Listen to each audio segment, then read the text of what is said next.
Hello everyone. இப்போல்லாம் நிறைய பேர் யூடியூப்பில் சர்ச் பண்ணுறது வந்து ஃபங்கல் இன்ஃபெக்ஷனுக்கான மெடிசின்ஸ் தான் சர்ச் பண்ணிகிட்ருக்காங்க. ட்ரீட்மெண்ட்டுக்கான மெடிசனை பார்க்குறதுக்கு முன்னாடி ஃபர்ஸ்ட் நம்ம வந்து கொஞ்சம் விஷயத்தை ஃபாலோ பண்ண வேண்டியது இருக்குது. அது என்னலாங்கிறத நான் சொல்கிறேன். ஃபர்ஸ்ட், அடிக்கடி ஹேண்ட் வாஷ் பண்ணணும். ஏன்னா கண்டிப்பாக ஃபங்கல் இன்ஃபெக்ஷன் வந்தவங்களுக்கு இச்சிங் அதிகமாக இருக்கும். இந்த ஊறல் இருக்கிறதுனால அவங்க வந்து அந்த இடத்த பயங்கரமாக கை வச்சு நல்லா சொறிவாங்க. சொரிஞ்சிட்டு அதே கையை இன்னொரு இடத்துல அடுத்த ஊரில் எடுக்குமோ அங்கே போய் சொறிவாங்க. இப்படி மாற்றி மாற்றி சொரியும் போது ஈஸியாக ஃபங்கல் இன்ஃபெக்ஷன் உடம்பு ஃபுல்லாக ஸ்ப்ரெட் ஆகிறதுக்கான வாய்ப்பு அதிகம். முக்கியமாக மூஞ்சில் கூட வரலாம்.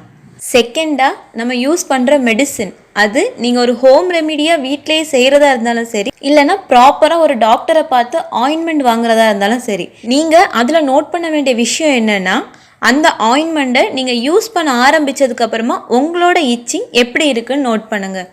இன்கேஸ் நீங்கள் போட்டதுக்கப்புறமா உங்களுக்கு வந்து இச்சிங் கம்மியாக இருந்துச்சுன்னா ஓகே, நீங்கள் அதை வந்து கண்டினியூவாக யூஸ் பண்ணலாம். இல்லை நீங்கள் போட்டதுக்கப்புறமா இந்த இச்சிங் வந்து கூடிச்சுன்னா ஆயின்மெண்ட்டை உடனே ஸ்டாப் பண்ணிடுங்க. ஏன்னா எல்லாருக்குமே காமனான ஒரு ஆயின்மெண்ட் க்யூர் பண்ணுமான்னு கேட்டால் கண்டிப்பாக பண்ணாது. ஒவ்வொருத்தரோட ஸ்கின் டைப்பும் டிஃப்ரெண்ட்டாக இருக்கும். இன்கேஸ் உங்களுக்கு அந்த ஆயின்மெண்ட்டை யூஸ் பண்ணதுக்கப்புறமும் இச்சிங் அதிகமாக இருந்துச்சுன்னா உடனே ஸ்டாப் பண்ணிடுங்க. Third one, consistency. இங்கே நிறைய பேர் பண்ணுற தப்பு என்னென்னா, ஒரு ஆயின்மெண்ட் வச்சுருப்பாங்க, இல்லைனா ஒரு ஹோம் ரெமிடி வச்சுருப்பாங்க. அதை டெய்லி ரெகுலராக இச்சிங் இருக்கும்போது ஃபுல்லாகவே யூஸ் பண்ணிகிட்டு இருப்பாங்க. ஒன்ஸ் ஸ்டாப் ஆனதுக்கப்புறமா மெடிசனை ஸ்டாப் பண்ணிடுவாங்க. ஆனால் மற்ற நோய்க்கெல்லாம் நீங்கள் இப்படி பண்ணால் ஓகே. ஆனால் இந்த ஃபங்கல் இன்ஃபெக்ஷனை நீங்கள் இப்படி பண்ணவே கூடாது. ஏன்னா நீங்கள் மெடிசனை ஸ்டாப் பண்ணுறதுனால அந்த இன்ஃபெக்ஷன் திரும்பவும் வர்றதுக்கான வாய்ப்பு ரொம்பவே அதிகம். அதனால பேச்சஸ் எல்லாமே மறைஞ்சி போனாலுமே ஒரு 1 or 2 வீக்ஸ்க்கு கண்டினியூவாக அந்த மெடிசனை அப்ளை பண்ணிகிட்டே இருங்க. Fourth one, hygiene. Public toilet use பண்ணும்போது ரொம்பவே கேர்ஃபுல்லாக இருங்க.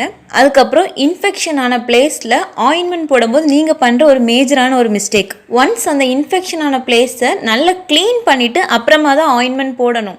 திரும்ப அதுக்கப்புறம் ஆயின்மெண்ட் போட்டுங்க, திரும்பியும் க்ளீன் பண்ணிவிட்டு தான் ஆயின்மெண்ட் போடணும்.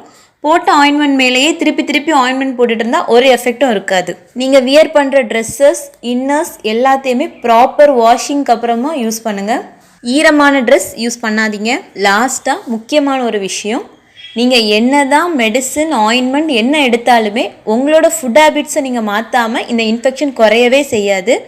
இதுக்கு உப்பு, ஃப்ரைட் ஐட்டம்ஸ், ஆயில் இது எல்லாத்தையும் கம்மி பண்ணிக்கோங்க. நான் சொன்ன டிப்ஸ் எல்லாத்தையுமே ஃபாலோ பண்ணுங்கள். கண்டிப்பாக ஃபங்கல் இன்ஃபெக்ஷன் சீக்கிரமாகவே குறையும். தேங்க்யூ.